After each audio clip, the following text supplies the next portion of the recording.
Nandito po tayo ngayon sa barangay Bulabi. Bayan ng Katarman. Ayun po. Sa ngayon po ate. Yung dating punong barangay namin, nag-offer siya. Na doon na lang sila mag-air ng kanilang bahay. Gusto mo na lang doon yung panimula doon. Panimula lang. Kung paano ka mag-uumpisa. Pero hindi kayo ng limit dito hanggang kailan. April nga daw eh. April na ngayon. April. Siya ay masinyaring tao, mabait na Pilipino. Lagi kang tutulog, umuhuman ang mundo. Siya ay si Joey the Great, hindi ka pagpapalit. Handang tumulong at walang hinihingi. Di Kalingap dance, dance, dance, dance. Di Kalingap dance, dance, dance, dance. Hindi kalingap ang laging hanap-hanap, tumutulong sa kapwa at tao mahihirap. Di alintana ang pagod at hirap, sa pagkalinga sa tuwa mga kababayan. Ayan po mga partners. Maraming salamat po. Magandang hapon o magandang tanghali, magandang araw, magandang gabi sa lahat po na nanonood sa ating munting channel. At syempre, nandito po tayo ngayon sa barangay Bulabi. Bayan ng Katarman. Ayun po dito ang kalingap mga kapartners. Mga kapartners, kasama po natin yung pinakamagandang kapital po sa buong Norizal. Makakuala ka. Oh, matatakpan. Ang ganda mo. Uy, mayok sa mad. Hayaan mo na. Hayaan. Kapitan? Oo. Hello po. Kapitan ano? Kapitan Alina Nuiba Lugariano. Yan. Tawagin natin si Kapitan Lina. Ito siyempre yung ating SK na bago. Yun, no? SK chairperson po. Yan. Thank you so much mga kapartners. Meron po silang nagrekomenda sa akin para kumustahin at alamin yung sitwasyon. Sana matulungan natin kahit sa malit na paraan. Napakasarap po sa pagkaramdam na kahit paano maitawid natin yung kailang pang-araw-araw. At higit na kailangan nila, siyempre, masuportahan at Financial. may mga mabuting puso, babigyan po kung ano yung kanyang kahilingan. So, huwag na natin palatagin, o huwag na natin patagalin, puntahan na po natin.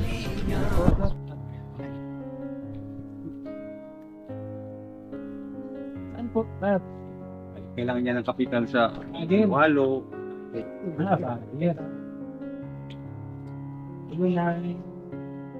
Magandang hapon po.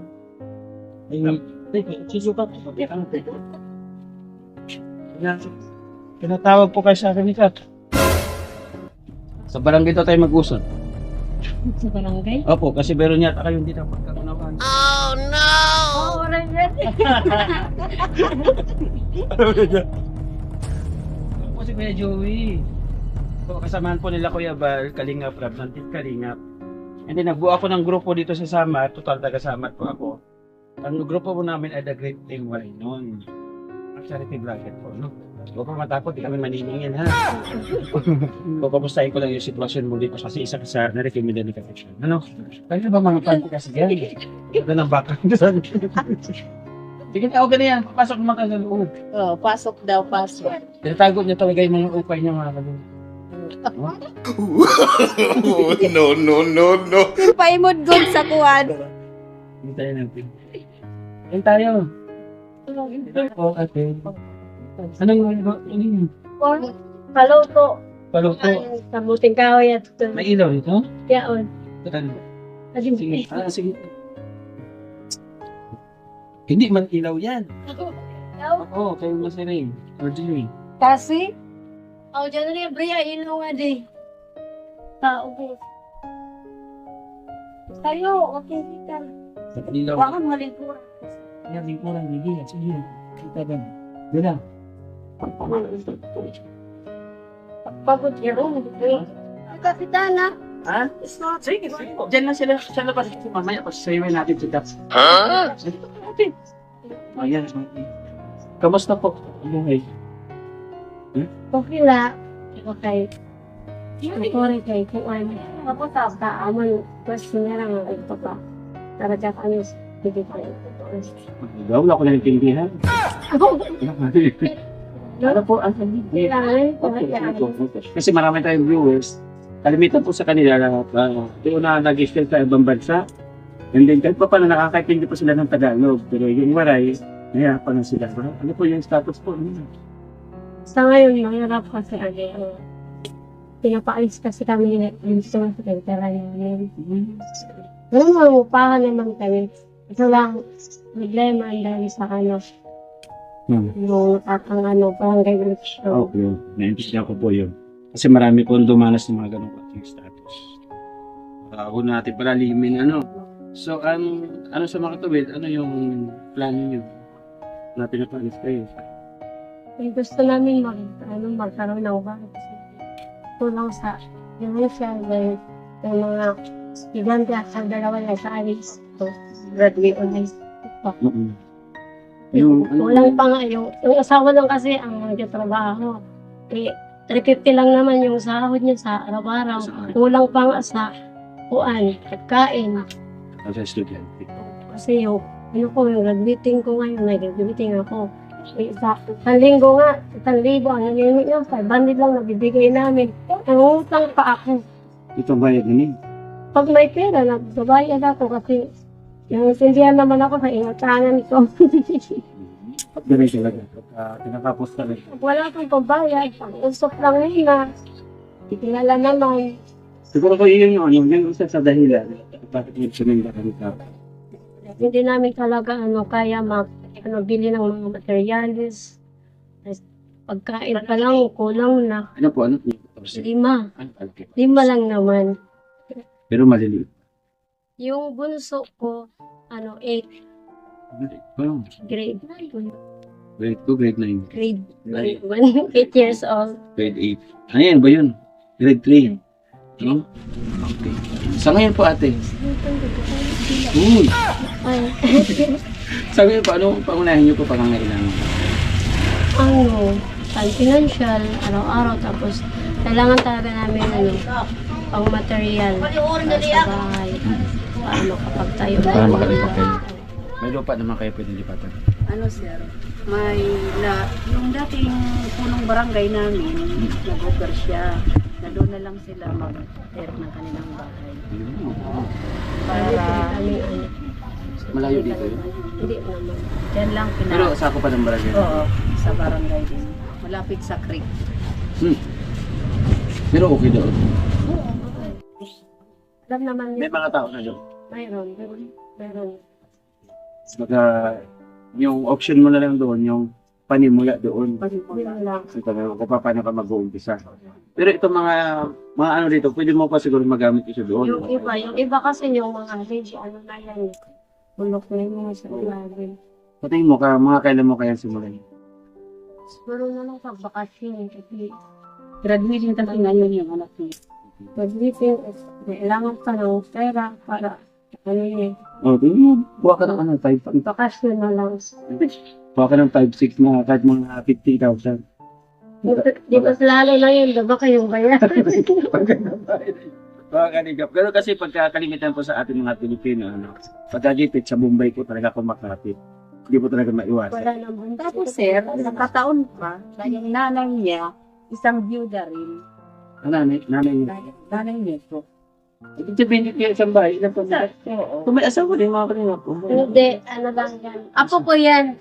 Yung nanay niya nasa bukod ko. Biniram nung anak ko. Panganay niya. Yung bata. Pwede hiramin ko ng tingin lang. Kailangan natin i-event. Kalimot na nakaka-dismaya yung kailang kalagayan kasi pinagdadaanan sila.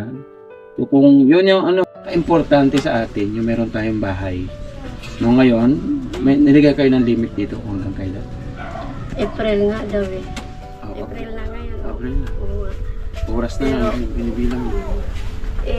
Kaya nga nakiusap na lang ako sa may-ari. Wag muna silang Oo, dapat antayin mo na may talaga. Yung talaga pag-alis dito, may higa na doon. lalo na naintindihan ko may graduating siya. Oo. College? Dalawa yung college. Yung isa. Congrats. Ano yung isang college? Yung education yung graduate. Mathematics major. Diba? Matatalino yung mga anak. Tatalino. Tapos criminology naman yung isa. Wow! Diba? Nandahil lang sa anong trabaho na asawa mo? Construction. Ano naman yung trabaho niya? Hindi naman palagi na araw-araw. construction. po. Pero kahit pa paano, naidaos. Ilang buwan din sir, hindi nakapagtrabaho kasi na ano yung paa niya. Nagkasakit siya. Yung sakit. Ngayon, Sige, habang isa po nag-aaral siya. yung anak mo sa college, paano kayo nagdadamayan ni Kuya? Ako, nagtrabaho. Nagtrabaho ako. Kahit 3,000 lang yung sahod, pinagtsagaan ko na lang. Tapos, pag, buwan na, wala na sa sahurin, utang na naman. Ganun lang yung buhay. Kasi Ikot-ikot na 3,000 lang yung sahod ko dun eh. Tapos 3,000 naman sa kanya. Hindi kahit pa paano, naso-survive. Opo. Kaya nakapag-aaral. Ngayon mga kalingap, no, hayaan natin si ate. Siya yung maghiling. Sana may mabubuting puso na makaintindi niya kanyang kalagayan. Sana ihaplo sila Panginoon Diyos. Ate, pwede ka mag-request sa mga viewers natin base doon sa iyong dinadalang Istorya problema sa imo, kinahanglan. Yan ang papalis kami. Yun. Sino man yung makakatulong. Sa kalagayan ko. Kaya ako kasi. Sige, alam mo Sige ate, kayo. ilabas mo ate. Mahirap yung ganyan talaga na may pinagdadaanan sa mga. Hinihingi ko na mabigyan kami na konting tulong dahil sa mahirap lang kami. Kailangan namin ng matitirahan, materialis para sa bago naming bahay. Parang pasimula ba? Yun lang hinihingi ko. Thank you so much po no sa inyo. At sana'y sabi ko nga, alam ko nga maraming may mabubuting puso. Sana sa ngayon ate, ang maitutulong ko lang sa iyo yung pantawid lang sa mga pang-araw-araw. Hayaan mo kapag mayroon nagbigay ng pagmamahal sa iyo. At agaran kami pupunta. Ito ha? Oo, agaran kami pupunta kahit paano. Ito may bibigay ko sa iyo. Galing ito kay Ate Marieta Ocampo. Ate Marieta Ocampo, maraming salamat po yung ibinigay mo sa akin na pantulong natin sa mga kababayan. Dinidivide ko po kahit paano. Marami po silang makaranas na kaya pa ba ilang kilong bigas, pang ulam. Pasensya ka na muna dito ha. Galing kay Ate Marieta Ocampo. Nasa ibang bansa po siya. Siya po yung gumagabay sa atin. Actually po mga kapartner, si Ate Marieta Ocampo, noon pa po yan, nasa dait pa po ako, na andyan na siya. No, thank you so much sa patuloy ng pagsuporta mo at pagtiwala sa aking munting kakayahan na makapaglinga po sa mga kababayan po natin na lubos po nangangailangan. Say thank you to Ate Marieta. Thank you po kay Ate Marieta Ocampo Mm-hmm. sa tulong niyo para makatulong na pang financial pan araw-araw.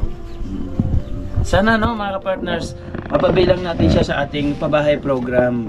Napakasarap sa pakiramdam na nakatulong tayo sa ating kababayan. Kasi ang pabahay ko po ay magpipito na.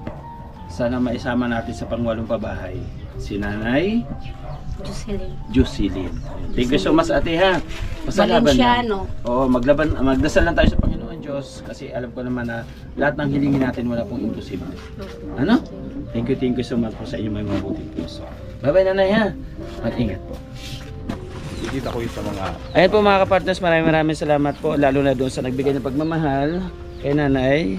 Thank you po Ate Marieta Ocampo at sa ating po kapartners, family sponsors na walang samag na mamat sumusuporta po sa ating munting channel. Thank you so much. At welcome po siyempre kay Arlene O'Neill from Texas. Maraming salamat. Kay Selena Barbosa at ganun din kay Tita Maludulo Santos. Maraming salamat. Manetiri Anderson, shout out po. Mag-ingat po kayo dyan. Kay Marcelina, maraming salamat. Ate Pete Jones, thank you so much po. At lahat na nagbibigay ng pagmamahal sa ating channel. Maraming salamat. Lalo na po doon sa mga team na pumunta sa ating upload at sumusuporta, nagla-like at nag-share ng ating video. Maraming salamat po. Hanggang sa muli, mga kapartner, see you in my next vlog. Magkikita-kita po tayo ulit sa sunod na vlog po natin. Bye-bye. Love you all. Thank you so much po.